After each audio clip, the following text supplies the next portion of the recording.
Yes. Our show is produced by Green Alliance of Nevada, and I'm your host, Stan Hannell. We're talking today with Sierra LLC about heating and air conditioning. If We're also being recorded live on Facebook Live by our producer, Annette Bubak. So anyone that's viewing, if you have questions, please text Facebook Live or call in to the station at 702-257-5396. Great, thank you so much. Basically, in studio from Sierra LLC, we have Sean Brown, Ryan Herlin, and I've got Tiffany Young as well, and they're answering our questions here.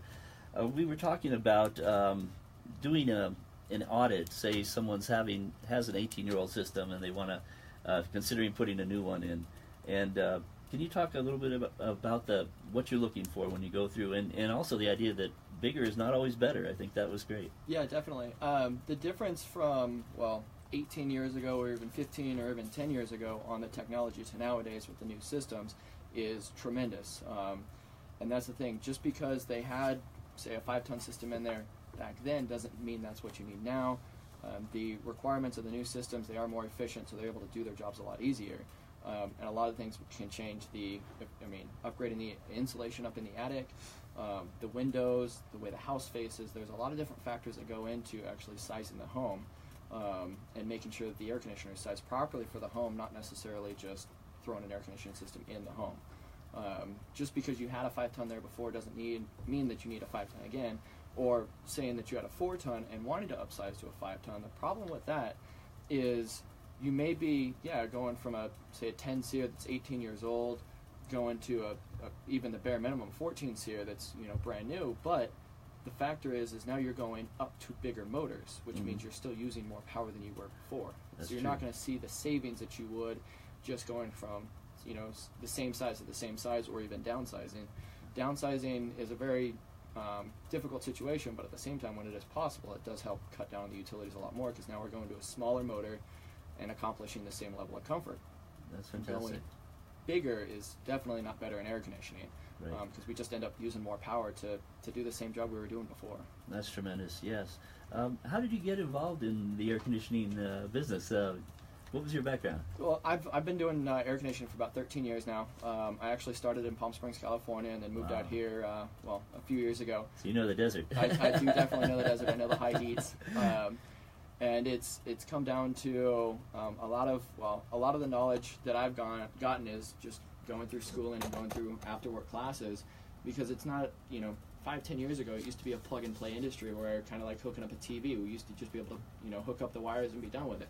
With the new technology and the new configurations, the tighter homes nowadays, it's not as easy as it was 5 years ago. Right. There's a lot more technology, a lot more efficient systems that need to be fine-tuned so they're actually working the way the manufacturer designed them, not just, it'll blow cold air when we get done. Right. So there's a lot more factors that go into it nowadays. Right, and it really is a smart environmental unit you're putting in, and now we're also seeing smart homes where you're having programmable thermostats, things like that are much more, there's many more features to draw from.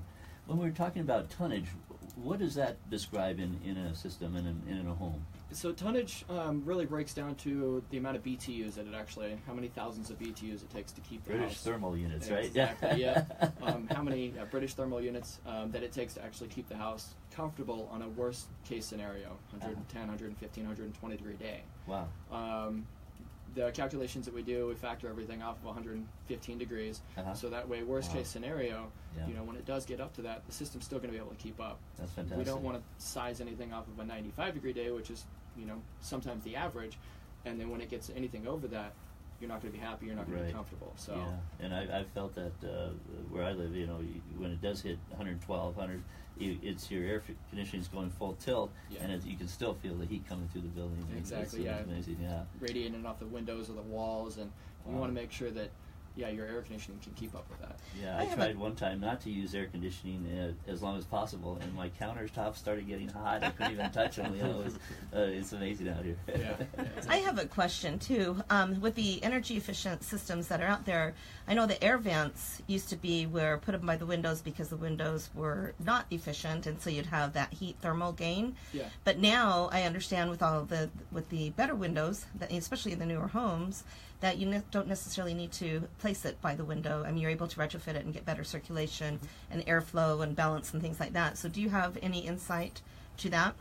We still like to keep them on the outskirts of the rooms against windows or against the exterior walls just to circulate air around the home. Okay, so for better circulation. Yeah, just better circulation. The big factor too that comes into play is the returns, the size of the return or how many returns you have. So that way the system can actually breathe in what it's actually pushing out or what it's actually rated to push out. The system's only able to keep up with what it can actually breathe in, is what it can actually push out. So if it's restricted because of a dirty filter or because something's crushed up in the attic or something like that, then you're not going to get proper airflow out of the supply side, proper cooling, comfort, efficiency, stuff like that. Good point. Yeah. So change those filters. Yeah. Filters are a big factor.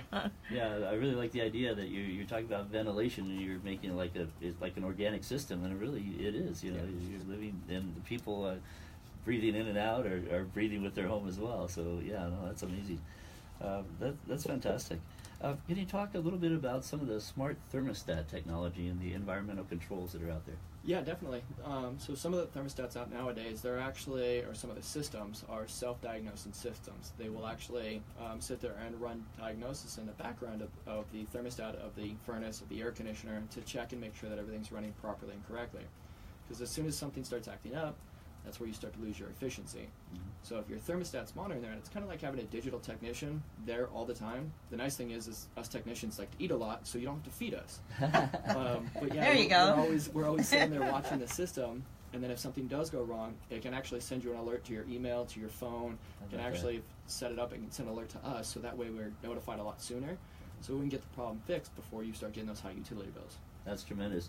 Through MV Energy, we had Marie Steele on last week, and she was talking about their My account that you can set up through the utility, and it allows you to, with the cell phone app, basically to monitor your home environment. And when you do see an irregularity or something, that pops an energy, then it's you can work with your utility as well to track down where that's coming from. Yeah. And I think that's tremendous that you can. Your equipment is also talking to the system as well. It's pretty nice nowadays, where it can actually, think about it. If you take off for a weekend, or even if you go to work, you got a 9-to-5 job, you go to work in the morning and the air conditioner goes down at 10:30. Right. Well, right now with a standard system, you're not going to find out until you get home at 5:30.